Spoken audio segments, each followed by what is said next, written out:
अच्छा, इस काम को अगर किसी को करना हो, जैसे कोई इस काम को स्टार्ट करना चाहे, वो किस तरीके से कर सकता है? मतलब ये कहाँ से ये कचौड़ी वगैरह आती हैं या सब्ज़ी आती हैं? कुछ बताना चाहेंगे आप? ये सोनिया विहार दूसरे पुस्ते पे मिल जाती है। कचौड़ी सब्जी दोनों चीज़ बनी बनाई मिलती है। लेके अपना कारोबार कर सकते हैं, जिसके पास कम पैसा भी हो। 4-5 हज़ार का खर्चा है इसमें, उसके बाद अपना 200-300-400 कमाते रहेंगे रोज। दाल रोटी चलती रहे। नमस्कार, मैं अब्दुल बासित। इस वक्त हम मौजूद हैं कचौड़ी वाले भैया के पास। जैसे कि हमने देखा कि प्रधानमंत्री नरेंद्र मोदी के जन्मदिन पर यूथ ने रोज़गार पे काफ़ी हल्ला मचाया, तो हमारे को लगा कि हमारी भी रिस्पॉन्सिबिलिटी बनती है लोगों को काम के बारे में बताना, लोगों को रोज़गार के बारे में बताना। तो हमारा मन करा कि हमें ये कचौड़ी का जो है रेडी लगी हुई देखी, मतलब कचौड़ी की यहाँ पर साइकिल लगी हुई देखी, तो हमने कहा ये भी एक तरीके से रोज़गार है। तो इनसे भी जानने की कोशिश करते हैं कि आखिर ये कचौड़ी का कारोबार जो है वो किस तरीके से किया जाता है। तो भैया, स्वागत है आपका हमारे चैनल में। सर जी, कचौड़ी काम करता हूँ मैं। नाम क्या है आपका? मेरा नाम जीतलाल गुप्ता है। तो ये कचौड़ी के अंदर जो है आपकी कितनी कमाई हो जाती है? आपकी ये कितने की पड़ती है आपको? तो मुझे 5 रुपए की पड़ती है। कुल मिला के सब्जी उब्जी सारा कुछ डालने के बाद 8 रुपये का पत्ता हो जाता है। 2 रुपये के पत्ते पे बचता है।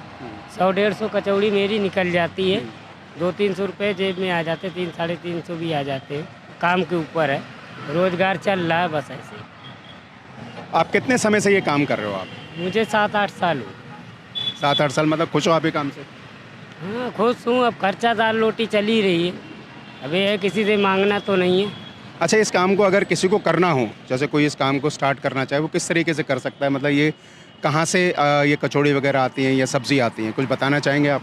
ये सोनिया विहार दूसरे पुस्ते पे मिल जाती है। कचौड़ी सब्जी दोनों चीज़ बनी बनाई मिलती है। लेके अपना कारोबार कर सकते हैं, जिसके पास कम पैसा भी हो। 4-5 हज़ार का खर्चा है इसमें, उसके बाद अपना 200-300-400 कमाते रहेंगे रोज। दाल रोटी चलती रहे। अच्छा, रेडी लगाने के अंदर क्या परेशानियाँ आती हैं? जैसे एमसीडी हुई, पुलिस हुई, तो इनसे कुछ तकलीफ़ वगैरह होती है? नहीं, कोई तकलीफ़ परेशानी नहीं है। अपना लगाते हैं, 2 पैसा जो कमाए अपना करके चले जाते हैं। किसी को कोई परेशानी नहीं है।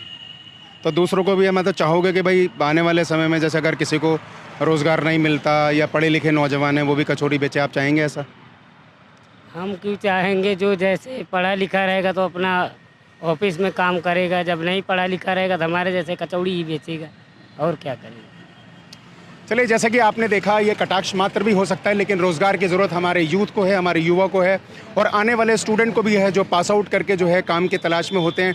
तो हमारा मन करा कि भाई जिस तरीके से कचौड़ी या किसी भी काम को ग्लोरीफाई किया जाता है, काम देखिए कोई छोटा बड़ा नहीं होता। अगर किसी को काम नहीं मिल पाता, किसी को नौकरी नहीं मिल पाती, तो वो कचौड़ी भी लगा सकता है। जैसे हमने, इनका नाम जीत है, इनसे हमने बातचीत करके हमने जाना कि भाई ये कचौड़ी, एक कचौड़ी इनको, और ये टोटल सामान जैसे प्याज भी डालते हैं, चटनी डालते हैं, दही डालते हैं, दही डालने के बाद इनको एक कचौड़ी की कॉस्ट अप्रॉक्स जो है 7, साढ़े 7, 8 रुपये करीब पड़ती है। और ये यहाँ पर जो है तकरीबन 125 से 150 कचौड़ी यहाँ पर आराम से बेच लेते हैं, जिससे इनकी 300-350 रुपये की दिहाड़ी बन जाती है। 300-350 रुपये की दिहाड़ी के हिसाब से अगर देखा जाए तो ये भी जो है एक अर्निंग मेंबर है अपनी फैमिली के। 10,000 रुपये महीना ही कमाते हैं। ना से कुछ हाँ है, ठीक है। अगर कोई कुछ भी नहीं कर सकता तो इस तरीके के काम भी कर सकता है। तो हमारी भी रिस्पॉन्सिबिलिटी बनती है एक पत्रकार होने के नाते इसी तरीके के रोज़गार के बारे में बता सके। और आप हमारे साथ जो है बने रहिएगा, इसी तरीके के रोज़गार और लोगों के बीच में जाकर हम उनके एक्सपीरियंस हम शेयर करेंगे। आने वाले यूथ के लिए भी वो कितना टाइम जो है पढ़ाई के अंदर वेस्ट करता है या पढ़ाई के अंदर यूटिलाइज़ करता है, या कोई काम की तलाश में रहता है तो किस तरीके का काम कर सकता है। बहुत सारे जो है स्टार्टअप के नाम पे लोग काम धंधों को जो है लोगों को बताते हैं, और ज़्यादातर देखा गया कि हमने स्टार्टअप के नाम पे जो है छोटे कामों को ही जो है ग्लोरीफाई किया जाता है। अगर छोटे कामों को ग्लोरीफाई किया जाता है तो ज़मीनी स्तर पे उसके बारे में जानकारी होना बहुत ज़रूरी है कि कचौड़ी कहाँ पर बनती है, कहाँ से मिलती है, किस तरीके से वो एक पत्ते जो है उसके इस्तेमाल करते हैं, किस तरीके से दही मसाला वगैरह इस्तेमाल करते हैं, क्या उसकी कॉस्ट रहती है और कितनी कमाई हो जाती है, ये भी लोगों के लिए जानना बहुत ज़रूरी है। कभी कभार ऐसा होता है कोई किसी के काम को शुरू करवाने के लिए कहता है भाई आप ये कचौड़ी का काम खोल लो, आप ये पकौड़े का काम खोल लो, 1000, 2000, 4000 रुपये आप रोज़ के कमाएंगे, लेकिन ज़मीनी हकीकत जो है कुछ और होती है। और सबसे बड़ी बात ये होती है कोई भी काम करने के लिए जगह का चिन्हित करना बहुत ज़रूरी है। आप किसी भी अच्छे काम को बेकार जगह लेके बैठेंगे तो वो काम नहीं चलेगा, और हो सकता है कि आपका बेकार काम जो है वो अच्छी जगह चल सकता है। इसी तरीके की जानकारी के लिए बने रहिए हमारे साथ। आज के लिए बस इतना है। कैमरामैन सुहेल के साथ मैं अब्दुल बासित लेता हूँ इजाज़त। Good bye.